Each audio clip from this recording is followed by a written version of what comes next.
Hi friends, welcome to our channel. Brahmamudi serial next ఎపిసోడ్లో ఏం జరగబోతోందో ఈ వీడియోలో చూసి తెలుసుకుందాం. రాజ్ని తన ట్రాప్లో పడేయాలని చూస్తున్న యామిని అసలేం జరిగింది అని తెలుసుకోవడానికి ఈ వీడియోని స్కిప్ చేయకుండా ఎండ్ వరకు చూసేయండి. యామిని వాళ్ళ నాన్నని కత్తితో పడవాలని ప్రయత్నిస్తూ ఉంటుంది.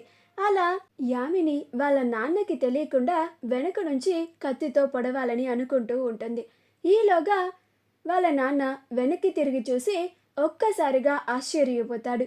బేబీ, ఏం చేస్తున్నావు నువ్వు అని అంటాడు. అప్పుడు యామిని, నాన్న, మీరే కదా నా కోసం ప్రాణాలు కూడా ఇస్తానని చెప్పారు అని అంటుంది. అప్పుడు యామిని వాళ్ళ నాన్న, ఇస్తానని చెప్పాను బేబీ, అంటే నిజంగానే నా ప్రాణాలని తీయడానికి కూడా సిద్ధపడ్డావా నువ్వు అని అంటాడు.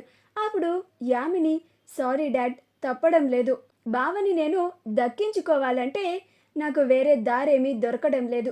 పైగా బావ ఈరోజు అక్కడికి వెళ్ళి ఆ కళావతికి ప్రపోజ్ చేయబోతున్నాడు. బావని ఉన్న పలంగా ఇక్కడికి రప్పించాలంటే ఇంతకంటే వేరే దారి నాకు కనిపించలేదు అని అంటుంది. అప్పుడు యామిని వాళ్ళ నాన్న చాలా భయపడిపోతూ, బేబీ వద్దు బేబీ, వద్దు బేబీ అని చాలా కంగారు పడిపోతూ ఉంటాడు.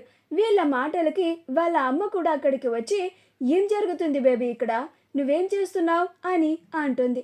అప్పుడు యామిని, కంగారు పడక మామ్, డాడీని ఈ కత్తితో పొడి చేస్తున్నాను అని అంటుంది. అప్పుడు యామిని వాళ్ళ అమ్మ కూడా ఆశ్చర్యపోతుంది. ఏంటి బేబీ, మీ డాడీని ఈ కత్తితో పొడుస్తున్నావా అని చాలా భయపడిపోతూ ఉంటుంది. వద్దు బేబీ, దయచేసి నా ఐదోతనం మీద కన్ను వేయొద్దు, ఆయన క్షేమంగా ఉండేలాగా చూడు, ఆయన్నేమీ చెయ్యకు అని బ్రతిమిలాడుతూ ఉంటుంది. అప్పుడు యామిని, మీరిద్దరూ ఇంతలా బ్రతిమిలాడుతున్నారు కాబట్టి నేను డాడ్ని ఈ కత్తితో పొడవను, కాకపోతే మీరిద్దరూ నాకు కోఆపరేట్ చేయాలి, మీరిద్దరూ నేను చెప్పినట్టుగా నటించాలి అని అంటుంది. అప్పుడు వాళ్ళిద్దరూ, నువ్వేం చెప్తే అదే చేస్తాం బేబీ అని అంటారు. అప్పుడు యామిని వాళ్ళ నాన్నని కళ్ళు తిరిగి పడిపోయి స్పృహలో లేనట్టుగా నటించమని చెప్తుంది. అప్పుడు దానికి వాళ్ళ నాన్న ఒప్పుకుంటారు. ఆ తరువాత వాళ్ళ అమ్మని చాలా కంగారు పడిపోతూ తన భర్త ఉన్న పలంగా కళ్ళు తిరిగి పడిపోయారని రాజ్కి కాల్ చేసి చెప్పాలని చెప్తుంది. అప్పుడు యామిని వాళ్ళమ్మ కూడా, అలాగే బేబీ, నువ్వు చెప్పినట్టుగానే చేస్తాను అని అంటుంది. అప్పుడు యామిని, బావా, ఇప్పుడు నువ్వు ఎలా అయితే చాలా సంతోషంగా చాలా వేగంగా ఉదయం వెళ్ళావో, ఇప్పుడు అంతే వేగంగా కంగారు పడుతూ తిరిగి ఇంటికి వచ్చేలాగా చేయబోతున్నాను. నిన్ను ఇంకా ఆ కళావతికి శాశ్వతంగా దూరం చేయబోతున్నాను అని అనుకుంటూ ఉంటుంది. రాజ్ కావ్యకి ప్రపోజ్ చేయబోతూ ఉంటాడు. మెట్ల పైన మిగతా కుటుంబ సభ్యులందరూ చూస్తూ ఉంటారు. రాజ్ ఆ ఒక్క మాట ఎప్పుడెప్పుడు చెప్తాడా అని ఎదురు చూస్తూ ఉంటారు. రాజ్ తన మనసులో ఉన్న మాటని కావ్యకి చెప్పబోతూ ఉంటే యామిని వాళ్ళ అమ్మ కాల్ చేస్తుంది. అప్పుడు రాజ్ ఆ కాల్ని చూసి కట్ చేస్తాడు. అలా రాజ్, కళావతి గారు, నేను మిమ్మల్ని అని చెప్పబోతూ ఉంటే మళ్ళీ కాల్ వస్తుంది. అప్పుడు ప్రకాశం, మళ్ళీ ఎవరు చేస్తున్నారా అని అంటాడు. అప్పుడు రాజ్ ఆ కాల్ని మళ్ళీ కట్ చేస్తాడు. అలా రాజ్, కళావతి గారు, నేను మిమ్మల్ని అని నోట్లో నుంచి ఆ పదం బయటికి వచ్చేలోపు మళ్ళీ కాల్ వస్తుంది. అప్పుడు అపర్ణ ఇంక విసిగిపోయి, రాజ్, ఎవరో మాట్లాడు అని అంటుంది. అప్పుడు రాజ్, అలాగే అమ్మ అని ఆ కాల్ని లిఫ్ట్ చేసి మాట్లాడతాడు. అప్పుడు యామిని వాళ్ళమ్మ, బాబురామ్, అంకుల్ సడన్గా కళ్ళు తిరిగి పడిపోయారు, నాకు చాలా కంగారుగా ఉంది, నువ్వు వెంటనే ఇంటికి రారామ్ అని అంటుంది. అప్పుడు రాజ్, ఆంటీ, ఏమైంది ఆంటీ అంకుల్కి అని రాజ్ కూడా కంగారు పడిపోతూ ఉంటాడు. అప్పుడు యామిని వాళ్ళ అమ్మ, నాకు అదే అర్థం కావడం లేదు అల్లుడు గారు, త్వరగా మీరు ఇంటికి రండి, నాకు చాలా భయంగా ఉంది అని అంటుంది. అప్పుడు రాజ్, ఇప్పుడే వచ్చేస్తున్నాను ఆంటీ అని కాల్ని కట్ చేస్తాడు. కళావతి గారు, నేను రేపు వచ్చి మీతో మాట్లాడతాను, నేను వెంటనే వెళ్ళాలి అని అంటాడు. అప్పుడు కావ్య, ఏమైంది రామ్ గారు అని అంటుంది. అప్పుడు రాజ్, యామిని వాళ్ళ డాడీ సడన్గా కళ్ళు తిరిగి పడిపోయారంట, వాళ్ళ అమ్మ కాల్ చేశారు, నేను వెంటనే వెళ్ళాలి అని చాలా కంగారుగా హడావిడిగా వెళ్ళిపోతాడు. అప్పుడు కావ్య రాజ్ వెళ్ళిపోతూ ఉంటే అలానే చూస్తూ ఉంటుంది. అపర్ణ కావ్య దగ్గరకు వచ్చి, నువ్వు బాధపడుకు కావ్య, వాడు అలా జరుగుతుందని వాడు మాత్రం ఊహించాడా అని అంటుంది.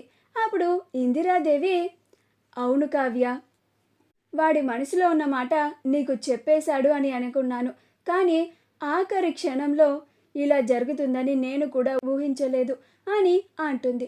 అప్పుడు కావ్య, పోనీలేండి అత్తయ్య, ఈసారైనా ఆయన నాకు ఆయన మనసులో ఉన్న మాట ఇప్పుడు చెప్పలేకపోయినా వేరే ఎప్పుడైనా తర్వాత కలిసినప్పుడు చెప్తారు కదా. ఆయనకి సడన్గా కాల్ రావడం వల్ల అలా కంగారుగా వెళ్ళిపోయారు. పైగా యామిని వాళ్ళ నాన్నకి సడన్గా కళ్ళు తిరిగాయి అంటున్నారు కదా, ఆయన పడిపోయారని చెప్పారు కదా, అందుకే అంత హడావిడిగా వెళ్ళిపోయారు అని చెప్తుంది. యామిని వాళ్ళ అమ్మ యామిని దగ్గరికి వచ్చి, బేబీ, నువ్వు చెప్పినట్లుగానే రామ్కి కాల్ చేసి చెప్పాను, రామ్ ఇప్పుడే వస్తున్నాను అని చెప్పాడు అని అంటుంది. అప్పుడు యామిని, చాలా థ్యాంక్స్ మామ్, ఇప్పుడు బావ ఉన్న పలంగా చాలా వేగంగా పరుగులు తీసుకుంటూ ఇక్కడికి వచ్చేస్తాడు. నాకు కావాల్సింది కూడా అదే కదా, అక్కడ కావ్యకి నాకు తెలిసి ప్రపోజ్ కూడా చేసి ఉండడు అని చాలా సంతోషపడిపోతూ ఉంటుంది. అప్పుడు యామిని వాళ్ళ అమ్మ, అసలు నువ్వు రామ్ని ఏం చేయాలనుకుంటున్నావు బేబీ అని అంటుంది.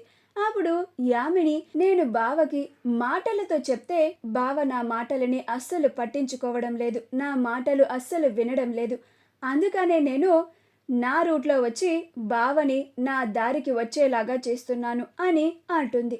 అప్పుడు యామిని వాళ్ళ అమ్మ, నాకేమీ అర్థం కావడం లేదు బేబీ, నువ్వు ఏం మాట్లాడుతున్నావు అని అంటుంది. అప్పుడు యామిని, బావ ఇప్పుడు అక్కడ ఉండనివ్వకుండా ఉన్న పలంగా వచ్చేలాగా చేశాను, అంటే ఆ కావ్యకి ప్రపోజ్ చేయనివ్వకుండా చేశాను. ఇక ఇక్కడికి వచ్చిన తర్వాత తిరిగి మళ్ళీ ఆ ఇంటికి వెళ్ళనివ్వకుండా చేస్తాను. అప్పుడు ఆ కళావతి బావ ఇద్దరు అస్సలు ఎదురు పడరు. అప్పుడు బావ తన మనసులో ఉన్న మాటని ఆ కళావతికి ఇంక ఎప్పుడు చెప్పలేడు, వాళ్ళిద్దరిని ఎప్పటికీ కలవనివ్వను. ఇంకో మాట అంటావా, బావి వచ్చి మనమిద్దరం పెళ్లి చేసుకుందాం యామిని అని చెప్పేలాగా చేస్తాను అని అంటుంది. అప్పుడు యామిని వాళ్ళమ్మ, అల్లుడు గారు ప్రస్తుతం నిన్ను పెళ్లి చేసుకోవడానికి ఇష్టపడుతున్నట్లుగా లేరు కదా యామిని, అల్లుడు గారే వచ్చి నిన్ను పెళ్లి చేసుకుందాం అని ఎలా అడుగుతారు అని అంటుంది. అప్పుడు యామిని, ఎందుకంటే రేపు నేను బావకి మత్తు మంది ఇచ్చి మా ఇద్దరి శోభనం జరిగేలాగా చేస్తాను, ఆ తరువాత బావకి తప్పు చేసేసాను అనే ఒక గిల్ట్ ఫీల్ వచ్చేలాగా చేస్తాను. అప్పుడు బావ ఆ గిల్ట్ ఫీల్తో నన్న బలవంతంగా నా మెడలో తాళి కడతాడు. అలా నేను బావని నా సొంతం చేసుకుంటాను. ఇక ఆ కావ్య మెడలో ఉన్న తన పుస్తల తాడే తనకి ఉరితాడయ్యేలాగా చేస్తాడు. బావని పూర్తిగా నా గుప్పెట్లోకి తెచ్చేసుకుంటాడు అని అంటుంది. మా వీడియో కనుక మీకు నచ్చినట్లయితే లైక్ చేయండి, షేర్ చేయండి, మా ఛానల్ని సబ్స్క్రైబ్ చేసుకోండి, పక్కనే ఉన్న బెల్ ఐకాన్ని క్లిక్ చేయడం మాత్రం మర్చిపోకండి.